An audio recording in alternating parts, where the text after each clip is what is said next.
આ છે ટોફુ, જે સોયા મિલ્કમાંથી પનીર બનાવવામાં આવે છે. આજે આપણે એની સબ્જી બનાવી છે, તો આપણે એને નાના નાના પીસીસમાં કટ કરી લેશું. ટોફુ દેખાવથી પનીર જેવું જ દેખાય છે. હવે આને નાના નાના પીસીસમાં કટ કરી લીધા છે. હવે આપણે આને થોડા સૂકા મસાલા નાખીને મેરિનેટ કરી લેશું. મેરિનેટ કરવા માટે આમાં થોડું એવું દહીં,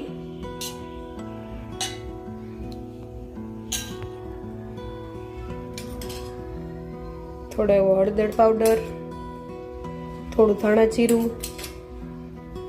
અને થોડું એવું લાલ મરચું, જે કાશ્મીરી લાલ મરચું છે, તેને એડ કરીને મેરિનેટ કરીશું.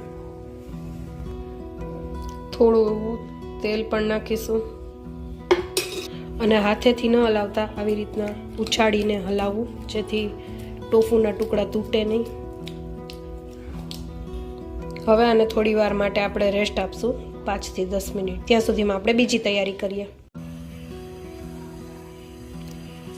અહીં મેં એક કડાઈમાં તેલ ગરમ કરવા મૂક્યું છે.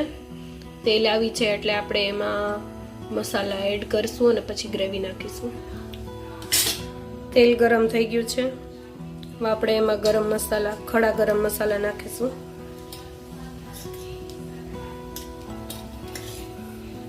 જે થોડા સતળાઈ છે.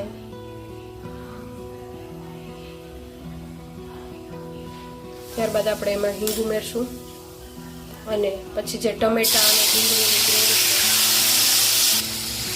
તે ઉમેરશું અને થોડી વાર સાતળીશું. થોડી વાર સાતળ્યા પછી આમાંથી આવી રીતના તેલ અલગ થવા માંડે, ત્યારબાદ આપણે એમાં આદુ અને લસણની પેસ્ટ નાખીશું. 1 ચમચી આદુ લસણની પેસ્ટ. અને ત્યાં સુધી સાતળવાનું છે જ્યાં સુધી ટમેટા, લસણ અને ડુંગળીનો કાચો સ્વાદ છે તે જતો ના રહે, એટલે ધીમા તાપે આને સાતળીશું. તમે જોઈ શકો છો કે પેસ્ટમાંથી તેલ છૂટું પડી ગયું છે અને સરસ સ્મેલ પણ આવવા લાગી છે. હવે આપણે આમાં બેઝિક જે મસાલા છે આપણા કિચનના તે નાખીશું. 1 ચમચી હળદર, 1 ચમચી ધાણા જીરું અને 1 ચમચી કાશ્મીરી લાલ મરચું, નિમક સ્વાદ અનુસાર. તમારા ઘરમાં તીખું ખવાતું હોય તો તમે આમાં મરચું વધારે નાખી શકો છો. મારા ઘરમાં એટલું તીખું નથી ખવાતું એટલે હું એમાં થોડું એવું મરચું નાખું છું. ગરમ મસાલા પાવડર. મેં અહીં થોડું ટોફુ બચાવી રાખેલું હતું, તો તેને અહીંયા હું ઝીણો ઝીણો ભૂકો કરીને નાખી, જેનાથી ગ્રેવી સરસ ઘાટી અને સરસ મજાનું શાક બનશે. શાકને ક્રીમી ટેક્સચર આપવા માટે એમાં મલાઈ નાખશું. આપણી જે ઘરની દૂધમાં જે મલાઈ થાય છે એ જ મલાઈ છે. તમે બહારથી રેડી મળતી ક્રીમ પણ લઈ શકો છો. શાકને ક્રીમી અને ડિલિશિયસ બનાવવા માટે આપણે એમાં થોડી એવી ચીઝ નાખીશું, જેને હું ખમણીને નાખીશ. ચીઝ નાખીને થોડી વાર એને હલાવીશું ધીમા તાપે. ગ્રેવી હવે ઓલમોસ્ટ તૈયાર છે. તેમાંથી તેલ પણ છૂટું પડી ગયું છે.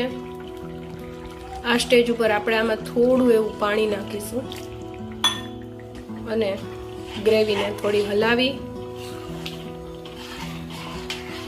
અને એક રસ કરીશું. જોઈ શકો છો કે ગ્રેવી સરસ ઉકળી ગઈ છે.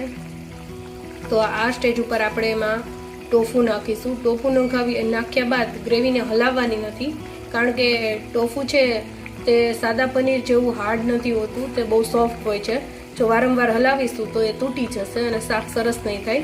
એટલે આપણે ટોફુ નાખ્યા પછી શાકને હલાવ્યા વગર ધીમા તાપે ઢાંકીને ચડવા દેશું. તમે જોઈ શકો છો મેં ટોફુ એડ કરી દીધું છે. હવે હું આને ઢાંકીને ધીમા તાપે 5-1 મિનિટ સુધી ચડવા દઈશ.